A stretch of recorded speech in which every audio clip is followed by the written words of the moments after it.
Hello everyone from Mind Magic. ఈ glass pure glass of water మన mind అనుకోండి, మన మనసు అనుకోండి. సో ఎంత క్లియర్గా ట్రాన్స్పరెంట్గా ఉంది. సో అటు నుంచి మనం అన్నీ చూడగలుగుతున్నాం, ఏది ఎలా ఉందో రియల్గా అలా చూడగలుగుతున్నాం. సపోజ్ మనం స్ట్రెస్ అనే ఒక పదార్థాన్ని తీసుకుని ఆ క్లియర్గా ఉన్న మైండ్లో వేసాం. ఓకే, స్ట్రెస్ యాడ్ చేసాం.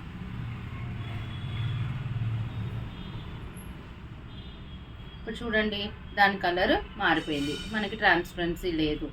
ఇంకా స్ట్రెస్ యాడ్ చేసాం, ఇంకా ట్రాన్స్పరెన్సీ లేదు. అంటే మన మైండ్కి ఎంత స్ట్రెస్ యాడ్ చేస్తే అంత క్లారిటీ మిస్ అవుతాం, అంత ట్రాన్స్పరెన్సీ మిస్ అవుతాం. అసలు ఏంటి అనే దాన్ని ఒరిజినల్గా మనం చూడలేం.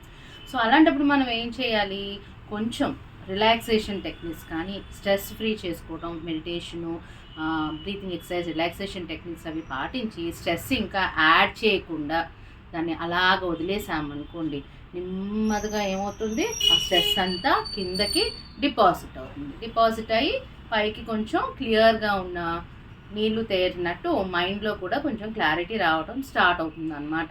సో మీకు రెండిట్లో తేడా ఉంది కదా. స్ట్రెస్ యాడ్ చేసే కొలది ఇలా ఉంటుంది, మన రిలాక్సేషన్ యూజ్ చేసుకుని స్ట్రెస్ని తగ్గించుకుంటూ ఉంటే కొంచెం క్లారిటీ వచ్చి రియల్ లైఫ్ ఏంటి అనేది మనం చూడగలుగుతాం.